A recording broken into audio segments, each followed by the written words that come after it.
구독자 여러분 안녕하십니까? 횡성자연수목원의 트리아티스트 정금철입니다. 이 시간에는 그 소나무 존벌레에 대해서 같이 한번 공부를 좀 해보도록 하겠습니다. 잠시 후에 설명을 드려보도록 하죠.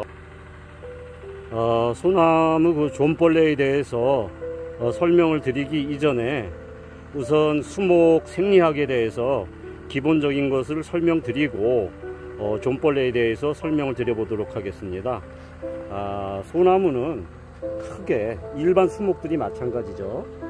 수목은 그 수피부와 부름켜, 그 다음에 목질부, 수심, 이렇게 네 가지로 구성이 되어 있습니다.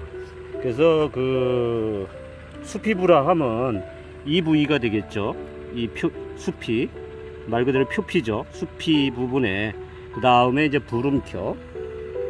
부름켜는 이 수피 안쪽에 물관부가 있고, 물관부 옆에 형성층이 있고, 그 옆에 채관부가 있습니다.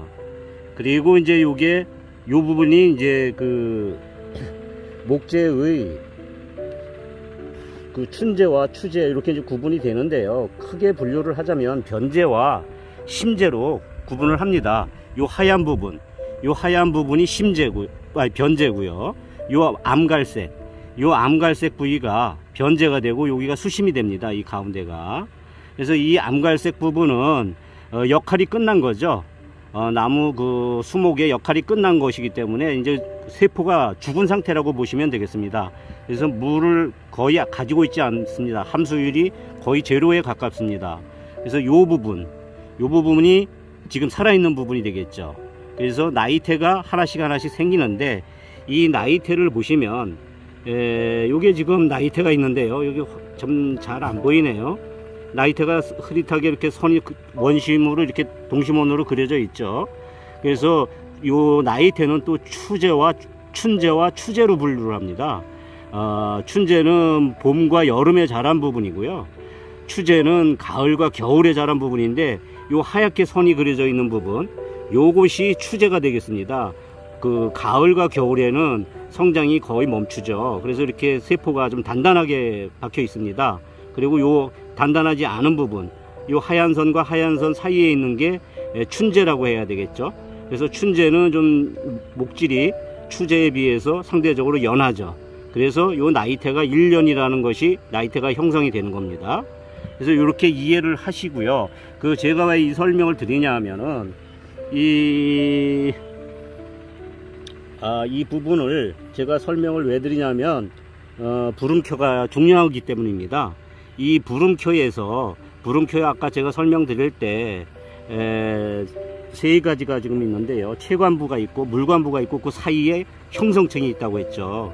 그래서 이 물관부에서 물을 끌어올리는데 이 존벌레들이 이 즙액을 빨아먹는 것입니다. 그래서 이 표피를 파고 들어가는 거죠. 수피를 파고 들어가서 이 뒤에 보시면 이렇게 구멍이 두 개가 나 있죠.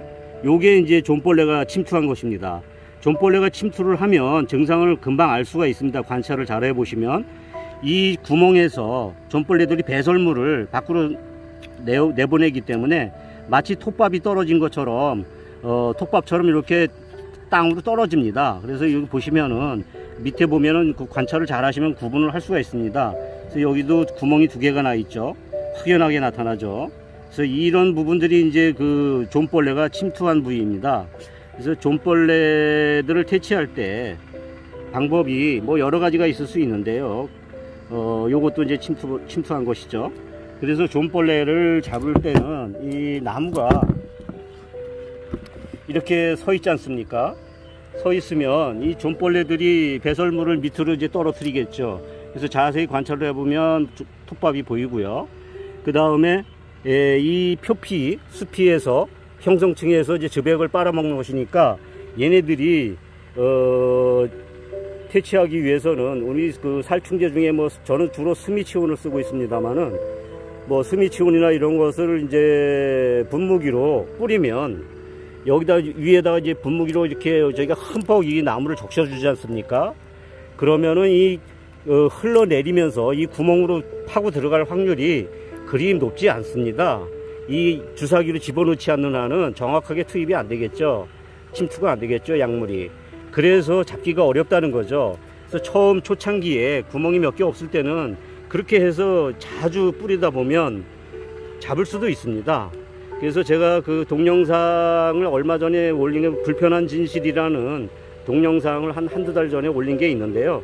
거기를 참고로 해 보시면 제가 20에서 25점대 소나무를 여러 그루를 작년 봄이군요. 작년 봄에 재작년 가을에 이식을 해서 작년 봄에 스미치온을 가지고 싸우다 결국엔 제가 졌는데요. 그 때를 놓쳐서 수관 주사를 놓지를 못했습니다. 그래서 여러 대를 죽였는데 이런 걸 참고로 하셔서 여러분들께서도 소나무 전벌레가 발생이 되면 우선 잎이 노랗게 변하면서 말라 죽죠. 그 물관부에서 물을 끌어올리는 것을 얘네들이 다 빨아먹으니까요. 전벌레가 즙액을 다 빨아먹으니까 수세가 약해지는 거죠. 그래서 반드시 증상이 심하다 싶을 때는 수관주사를 놔야 되는데요. 수관주사 놓는 방법은 이 지면에서 10에서 15cm 10에서 15cm 정도 사이에 구멍을 뚫습니다. 대각선으로, 사선으로 20에서 30도 사이로 이렇게 구멍을 뚫어서 길이는 5mm 짜리를 씁니다. 5mm 길이로 10 내지 15cm 지상부에 구멍을 뚫어서 한쪽을 뚫고요. 그러니까 반대편으로 이쪽으로 넘어와서 만약에 저쪽 편에 15cm에서 뚫었다. 그럼 여기서 15cm를 올려서 그럼 30cm가 되겠죠. 지면에서. 여기다가 같은 방법으로 5mm 길이로 2 내지 3cm를 뚫습니다. 그리고 나서 거기에 주사기를 양쪽으로 걸고요. 양쪽으로 걸어서 주사 줄을 1.2m 정도 높이에 나무에다 걸어서 투입을 하는 거죠. 그렇게 되면은 그 주사약이 그 수피로 형성층으로 들어가게 되겠죠. 그래서 물관부에서 이제 물을 끌어올리면 거기 희석이 돼서 골고루 퍼지겠죠. 그러면 얘네들이 그걸 빨아먹는 거죠, 존벌레가. 그렇게 해서 존벌레가 죽습니다. 이게 가장 간편하고 편리한 방법인데 저희가 이제 귀찮다고 미루는 경우가 있습니다. 그래서 가능하면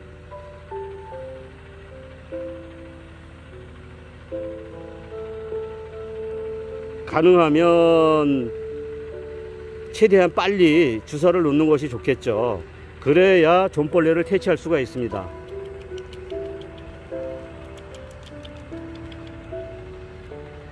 그래서 여러분들께서도 이걸 참고로 하셔서 반드시 존벌레가 침투를 했을 때에는 손빠르게 간편하게 약 치느라고 고생하지 마시고 수관주사를 놓는 것을 권장합니다.